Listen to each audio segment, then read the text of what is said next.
Chapter 24, The Third Path. Lauren moved down the curved hallway of the tower with practiced grace. For the first year of her tenancy among the ivory towers, she had regularly gotten lost, for the corridors and walls were not straight, but rather curved to fill their outer shape. Slowly, she had stopped thinking in terms of north and south, and instead estimated in terms of distance from the tower's center and the angle from the entrance. Now the towers were no longer an enigma to her. The Archmandrite had noticed her growing assuredness. Of course, she seemed to notice everything and congratulated her on the matter. "Drafna still rises from meetings and heads for the wrong door," she said. Drafna was confused by many things, but proved to be brilliant with artifacts. He could postulate an entire artifact from the merest scraps and was rarely incorrect in his assessment. As he pored over Tokasia's notes, he occasionally reminded Lauren of the young Urza and Mishra, so intent was his desire for understanding. On a daily level, Drafna proved to be a trial. He regularly disagreed with whatever the majority seemed to prefer. Were it not for Hercule, he would have left the Union long ago. Hercule held the leash, and Lauren soon realized many of Drafna's discoveries were in fact made by her, and only relayed through the balding scholar. She was a timid woman, almost to the point of being invisible. In the 3 years Lauren had been at Teresia City, she had heard the woman complete a full sentence only 3 times. In many ways, Hercule reminded Lauren of herself as a young woman. City life seemed to agree with Hercule. She, her husband, and all their students back on Latinam apparently had shaved their heads because the school was mostly underground, and shaving of all the body hair kept the lice at bay. Since staying at the ivory towers of Teresia City, Hercule had allowed her hair to grow out and proved to have thick, luxurious tresses that caught the light like strands of obsidian cord. Drafna had returned to Latinam several times, but Hercule always remained. The Archmandrite was the center of the Union, but Hercule was one of the keystones of that group, as well as Felden, and despite himself, Drafna. And Lauren had come to recognize herself as well. The halls were full of lesser scribes and scholars as she wended her way to Felden's private sanctuary. The city was quickly becoming a refuge for those individuals who saw their work threatened elsewhere. Most were from lands bordering the Falagi Empire, but there were numerous expatriates from Zegon, Tomakul, and other Mishra-held cities. To Lauren's surprise, there were some from Corliss and Yosha as well, and some dwarves from the Sardian Mountains who did not trust Urza and the Argivians. There had also been an infusion of charlatans, tricksters, hoaxsters, and outright frauds. Yet for every 3 such con men, and con women, there was an individual who carried a useful device, an old scroll, or something that added to the growing body of knowledge kept in the tower. Lauren would have evicted the lot of them, but the Archmandrite had taken them in, and the Union was stronger for it. Then there was the Brotherhood of Gix. Their order of black-robed monks venerated some sort of machine god, which should have had made them invaluable in working with ancient artifacts. But their love of the artifacts approached fetishism, and they were continually judging both the artifacts and those who used them. To those careless enough to ask, they explained at length that they held Urza and Mishra both unworthy of the great devices they had built, and believed the two would be punished for the effrontery. The Brotherhood left little doubt that it had the same opinion of Drafna and herself. As a group, they seemed to be holding something back as well, listening to everyone but saying little in response save to offer praises to the machine.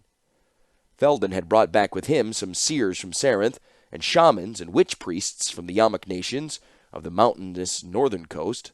These last were heavy men with sallow skins, sweating profusely beneath their furs and seal-hide capes. Lauren could see why Felden got along with them, for both he and the Yamak priests were uncomfortable in the warmth of Teresia City. The Archmandrite brought the scholars and librarians of her city. They ranged in quality and temperament, from enthusiastic bibliophiles to hidebound book straighteners. The latter would rather die than let anyone open their cherished tomes and risk the information within escaping. Still, with kind words and a steely will, the Archmandrite pried their holy texts from their hands. There was one bitter disappointment. The song mages of Sumafa refused the offer of the Union. Instead, they had thrown in with Mishra and were using their skills in his service. "I don't see why that's a problem," Drafna said upon getting the news. "The Sumafins, all Almazians for that matter, are an irritating people at best. Their language is filled with trills and warbles, and it's hard to understand them." They have a version of old knowledge, said the Archmandrite calmly.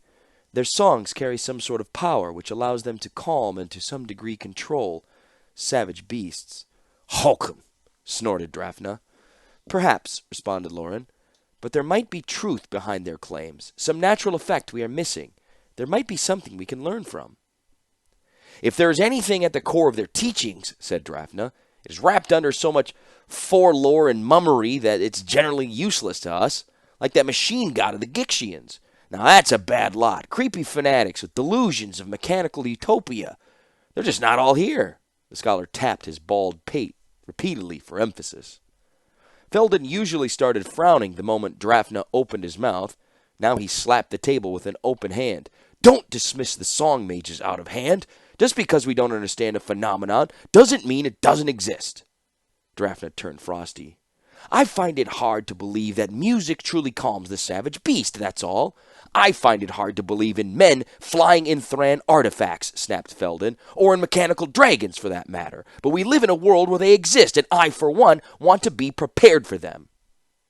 Now, at Felden's door, the conversation came back to Lauren. Felden and Drafna had become opposite poles in their discussions. Was that why Felden had asked her to come to his personal study, as opposed to bringing something before the entire group? She knocked, and a heavy voice bade her enter. Felden's study was as Spartan, a low table piled with books in an orderly fashion, a few chairs around a low table, and a small slate board along the wall. The room was lit by a single window. The heavy bear of a man was seated before the table, which was clear, but for one item. Did you hear the news? Lauren asked as she entered. Felden glanced up with a haggard look. About Yosha? Drafna told me about it at breakfast. It's an ancient history already. Lauren nodded. Even rumors took their time traversing the length of the Falaji Empire, but some refugees from Zegon had arrived in the city the previous evening with important news. Urzra had made his move across the Corliss Yoshan border and was liberating cities from the overmatched Falaji. Ancient history, said Felden. By the time the news reaches us, what's-his-name could be in Tomakul. Or have been stopped by a counteroffensive, noted Lauren. But you did not ask me up here to discuss the news from the battlefronts. What's wrong? What do you make of this? The lame man asked, motioning Lauren forward. Yumuk fishermen brought it in with their nets, the same group that delivered the coral helmet a year ago. It was a cross between a bowl mounted on a thick pedestal and a squat, wide-rimmed goblet. The bowl was about a foot across with a pair of heavy handles mounted on each side. The bowl appeared copperish, but it was unlike any copper Lauren had seen before. The device reminded Lauren of a sacrificial bowl used by the old religions of Argiv. It's called a silex, said Felden, his eyes not leaving the bowl. At least that's what it calls itself, and it's from Golgoth, which I've never heard of either. You know what it is? Asked Lauren. Felden tipped the bowl toward Lauren. The interior of the bowl, which would normally be smooth, was covered with small, incised figures that seemed to spiral before her eyes from the rim to the base. Its purpose is written on it. Lauren narrowed her eyes. These are Thran glyphs, she said at last. Felden nodded. I can't read those characters, he said, then pointed to another curving line of characters. But these are Falaji characters, written in an arcane style that I can read. These resemble the song markings of the Sumafins, and these match the incisions on my cane. These, he pointed to a few other lines, are unlike anything I've ever seen. Do you know what they mean? A way of reading Thran, said Lauren. A master cipher to host an old language. Felden smiled. Indeed, if only the message it bore was not so grim. Lauren raised an eyebrow. And is it? Felden leaned forward over the bowl. I don't have all of it, but I think I have most of it. It's called a silex, and it's from Golgoth, as I said. Whether Golgoth is a land, a king, or its maker, I have no idea. It's supposed to herald the end of the world. Lauren looked at Felden and said nothing. Felden shook his head. I know what you're thinking. Mummery and claptrap. That's one of the reasons I didn't bring it forward to the others. Drafna thinks I'm going to start hanging strands of burning incense and spinning prayer wheels any day now. But listen to the translation of the archaic Falaji. Wipe the land clear. Bring the ending. topple the empires to bring a fresh start. And this, call the end, fill with memories of the land. Sounds pretty dense. Fill with memories, said Lauren.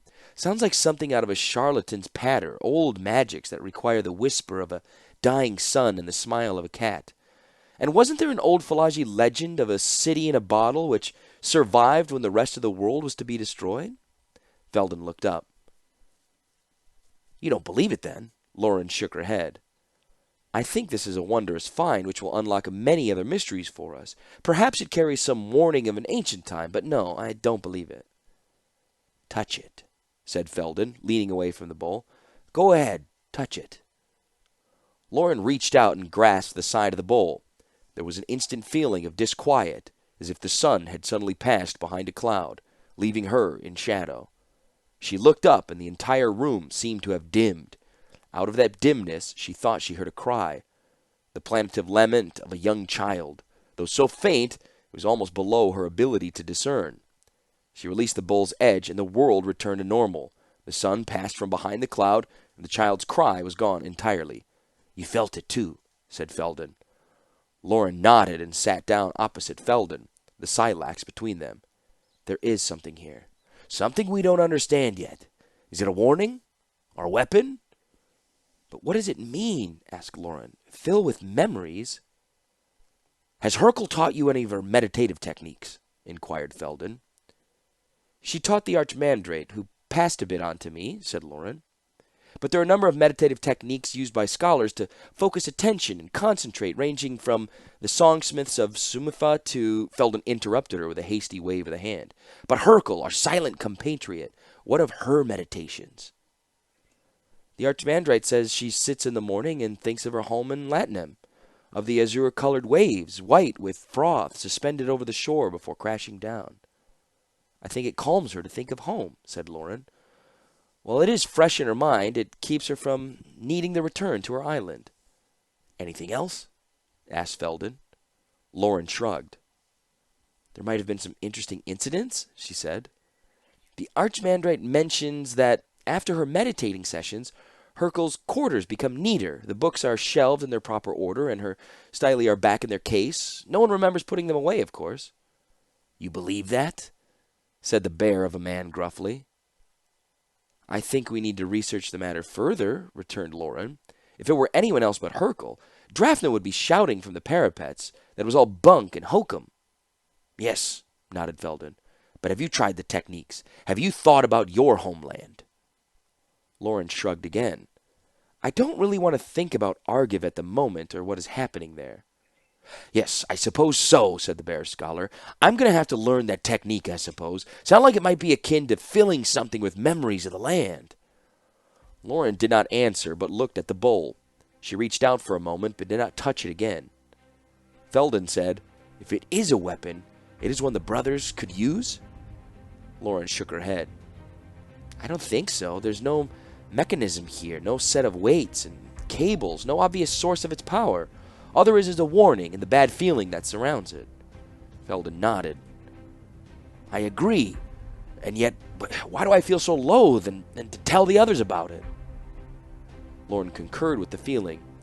Tell the Archimandrite at least, she said, and make a parchment rubbing of the interior. The translation within will provide invaluable to our work. Then put it in a safe place, secure from any would-be thieves, just in case it is what it says it is. Felden nodded again, but his eyes were on the silex. It's a little tempting, though, isn't it? Wiping everything clear and starting again? Lauren rose and paused at the door. Yes, she said, but your glaciers would probably melt. And then what would you study? Felden allowed himself a weak smile. You speak the voice of reason. No matter how bad things are now between Mishra and, what's his name? Hasn't gotten all that bad yet. Lauren smiled as well and left Felden to his studies. Outside the room, in the curved hallway, she touched the hand that held the bowl. It was numb. The feeling was only now starting to return to it. She flexed her fingers and tried to will the nerves to respond. Lauren shook her head. It hadn't gotten all that bad. Yet.